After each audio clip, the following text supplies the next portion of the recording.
আজকালকার সমাজের যা অবস্থা, শিক্ষিত প্রচুর শিক্ষিত ছেলে মেয়ে ঘুরে বেড়াচ্ছে কিন্তু চাকরি বাকরি পাচ্ছে না।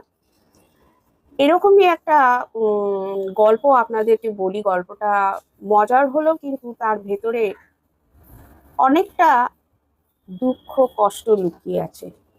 আপনারা হয়তো অনেকেই জানেন গল্পটা, তবুও আজকে আপনাদেরকে একটু বলছি, দেখুন কেমন লাগে। এরা অনার্স পাস করা শিক্ষিত ছেলে, অনেক দিন ধরে কাজ কর্ম খোঁজার চেষ্টা করছে, বাড়িতেও অবস্থা ভালো না। কিন্তু চাকরি বাকরি কিছুতেই পেয়ে উঠছে না। হঠাৎই একজনের প্রচেষ্টায় আর কি চিড়িয়াখানাতে তার একটা চাকরি হয়ে গেল। চাকরিটা শুনবেন কি চাকরি? চাকরিটা হচ্ছে বাঘের পোশাক পরে, মানে বাঘের ছাল দিয়ে তৈরি একটা পোশাক পরে তাকে বাঘ সেজে দর্শকের মনোরঞ্জন করতে হবে। কেন না, বাঘটা কিছুদিন হলো মারা গেছে, বাঘের খাঁচাটা শূন্য পড়ে রয়েছে। স্বাভাবিকভাবেই চিড়িয়াখানায় বেশি লোক যায় বাঘ দেখতে, বাঘ সিংহ এই সমস্ত দেখতেই যায়। তার তখন এত অভাব, সংসারেও এত অভাব, সে রাজি হয়ে গেল। তাহলে কি আছে, বাঘের পোশাকটা পরে সারাদিন শুধু একটু খেলা দেখাবো। এবার সে রাজি হয়ে গেল। 8,000 টাকা বেতন, ভালো টাকা, আমার সংসার চলে যাবে।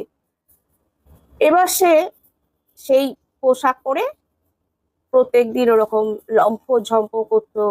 হ্যাঁ, দর্শকদের মজা দিত। আর আস্তে আস্তে করে চিড়িয়াখানায় ভিড়ও বেড়ে গেল সেই বাঘকে দেখার জন্য। আরে, এই বাঘ এত শিক্ষিত, বাঘ এত ট্রেনিং প্রাপ্ত, বাঘ এত সুন্দর খেলা দেখায়, এত সুন্দর মজা করে। স্বাভাবিকভাবেই দর্শক অনেক বেড়ে গেল। চিড়িয়াখানার কর্তৃপক্ষ খুব খুশি, 8,000 থেকে তার বেতন করে দিল 10,000 টাকা। ছেলেটিও খুব খুশি। তার পাশেই ছিল সিংহের খাঁচা। একদিন ওরকম খেলা দেখাতে দেখাতে সে ওই বাঘের খাঁচা সিংহের খাঁচার মধ্যে একটা জালি ছিল, লোহার জালি আর কি, সেই দিয়ে পার্টিশন করা ছিল। এবার সে ওই লোহার ওই জালির ধরে খেলা দেখাতে দেখাতে অনেক, মানে এত এক্সাইটেড হয়ে পড়েছিল যে ওই নেটের জালের ওপর, লোহার জালের ওপর পড়াতে সেই জাল ভেঙে পড়ে গেল। আর সে একেবারে গিয়ে পড়লো সে সিংহের খাঁচার ভেতর। এবার তো তার, সে তো আর আসল বাঘ নয়, তার তো প্রাণে প্রচন্ড ভয় শুরু হলো। আরে, সিংহ তখন চুপ করে একপাশে বসে আছে। বলছে, আরে আমি সিংহের খাঁচার মধ্যে পড়লাম, এবার তো আমার আর ইয়ে নেই, ওরা তো ঠিক গন্ধ শুকে বুঝতে পারবে আমি মানুষ।